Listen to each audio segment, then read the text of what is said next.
किछु बाजू ने प्रिय अहाँ किए मुँह घुमाबै छी। किछु बाजू ने प्रिय अहाँ किए मुँह घुमाबै छी। अमावस के रात किए चाँद के नुकाबै छी।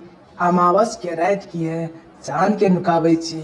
किछु बाजू ने प्रिय अहाँ किए मुँह घुमाबै छी। हेलो नमस्कार नमस्ते संपूर्ण में हम प्रयास प्रेमी मैथिल के अपने लोकिन केना छी। शायद अपने लोकिन सब कियो कुशल मंगल है से हमरा विश्वास है।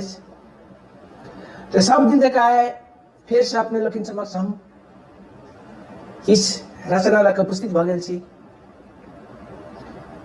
जाहिमे से हमर लिखल एकटा गजल अछि से हम वाचन कर रहल छी।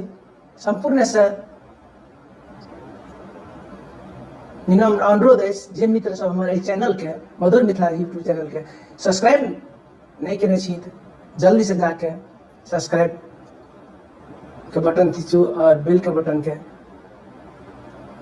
खींचू और सब्सक्राइब करू। तो एते कहते हम सीधा लगा रहल छी अपन रचना दिस। गजल अछि मैथिली गजल। तो हमार गजल एहि तरह के अछि। किछु बाजू ने प्रिय अहाँ किए मुँह घुमाबै छी। किछु बाजू ने प्रिय अहाँ किए मुँह घुमाबै छी। अमावस के रात किए चाँद के नुकाबै छी। अमावस के रात किए चाँद के नुकाबै छी। किछु बाजू ने प्रिय अहाँ किए मुँह घुमाबै छी। हमर दिल के पेटरी में हमर दिल के पेटारी में प्रेमक सवाल छै। हमर दिलक पेटारी में प्रेमक सवाल छै। सवालक जवाब अहाँ किए नहीं सुनाबै छी। सवालक जवाब अहाँ किए नहीं सुनाबै छी।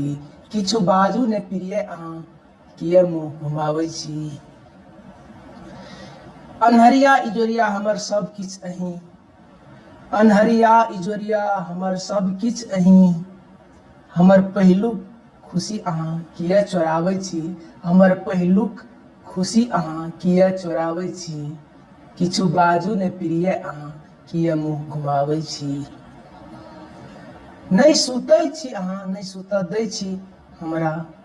नहीं सुतै छी अहाँ नहीं सुतऽ दै छी हमरा। बजा के चूड़ी पायल हमर नींद के भगाबै छी। बजा के चूड़ी पायल हमर नींद के भगाबै छी। किछु बाजू ने प्रिय अहाँ किए मुँह घुमाबै छी। रात कटी के भिनसर भेलै भिनसर से भोर। रात कटी के भिनसर भेलै भिनसर से भोर। ठोरक लाली के आब अहाँ दर्शन कराबै छी। ठोरक लाली के आब अहाँ दर्शन कराबै छी। किछु बाजू ने प्रिय अहाँ किए मुँह घुमाबै छी। अमावस के रात किए चाँद के नुकाबै छी। बेशतर हमर गजल एहिठिना के समाप्त होइए। बेशतर धन्यवाद। संपूर्ण सुविधा छी।